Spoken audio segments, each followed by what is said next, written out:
Lorsqu'un insecte comme une vrillette s'attaque à un morceau de bois comme celui-ci, ce n'est pas bien grave. Mais lorsqu'il commence à s'attaquer à un violon du XVIe siècle du musée de la musique de la Philharmonie de Paris, eh bien les responsables du laboratoire ne sont pas du tout d'accord. Ils ont trouvé une solution qui va peut-être nous servir.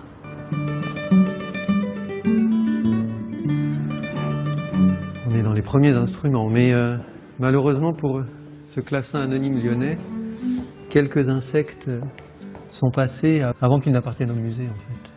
On a un trou d'envol ici, un deuxième ici, et puis sur le couvercle on a quand même un certain nombre de trous d'envol. Quand on voit le petit trou, c'est trop tard, le mal est fait, parce que la larve est partie, elle s'est transformée en insecte et elle est allée faire sa vie ailleurs. C'est ce qu'on appelle un trou d'envol. C'est ce qu'on appelle un trou d'envol. C'est pas très drôle. Voilà la catastrophe. Aïe, aïe, aïe. Ah oui. Là, c'est le drame absolu parce que c'est une base de viol. Il reste très très peu d'exemplaires dans le monde. Et on est dans les années 1690. Donc on est vraiment sur un objet extraordinaire dont heureusement on a réussi à faire un vacciné. Mais voilà, là le manche est totalement détruit. Des vrillettes adultes, c'est ça. Elles sont visibles généralement en juin ou juillet lorsqu'elles s'envolent.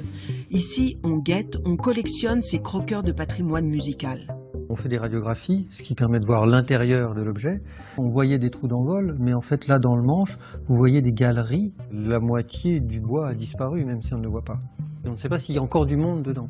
Et pour comprendre ça, on a besoin d'avoir un système dynamique. Et le système dynamique qui va enregistrer l'activité de l'insecte, eh bien, c'est le système qu'on a développé et qu'on appelle ATAC, qui veut dire analyse des traces acoustiques de xylophage. Quand vous cassez une allumette, vous avez un bruit de fracture d'allumette. Eh bien, vous imaginez ça 1000 fois plus petit. Voilà, et c'est ce petit micro-bruit que l'on va détecter et qui va dire il y a forcément quelqu'un dedans qui a cassé l'allumette. Il n'entend pas le cri de la vrillette, il entend la fibre de bois que la vrillette vient d'arracher au bois pour s'alimenter. Ce brevet est un brevet qui a été déposé par la Philharmonie de Paris, Cité de la musique à l'époque du dépôt du brevet. Ça peut éventuellement être utilisé sur n'importe quelle pièce de bois. Si on organise pour un bâtiment 10 ou 20 ou 30 capteurs de ce même système, eh bien on aura une information globale sur l'ensemble d'un bâtiment. Grâce à ce procédé, on va pouvoir détecter l'activité de nombreux insectes xylophages, comme évidemment la vrillette, mais également le capricorne ou le terrible termite. Et d'ailleurs, pour la petite histoire, les scientifiques viennent de découvrir que le termite de Saintonge était en fin de compte originaire de Saint-Louis aux États-Unis et il serait arrivé dans le port de La Rochelle grâce aux bateaux de commerce au XVIIe ou au XVIIIe siècle. Donc là, vous voyez, il y a comme en dessus des trous de grosses vrillettes. Mais le plus impressionnant, c'est pas ça. T'en recules toi un tout petit peu, voilà.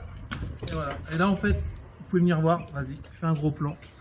Là, en fait, vous pouvez voir, c'est tout ce qui a été dévoré par la vrillette, par la grosse petite vrillette. Et là, le linteau, il est complètement pourri. Là, si vous voyez, tout est mort, mort, mort. Vas-y, fais un petit plan là. Voilà, vous voyez.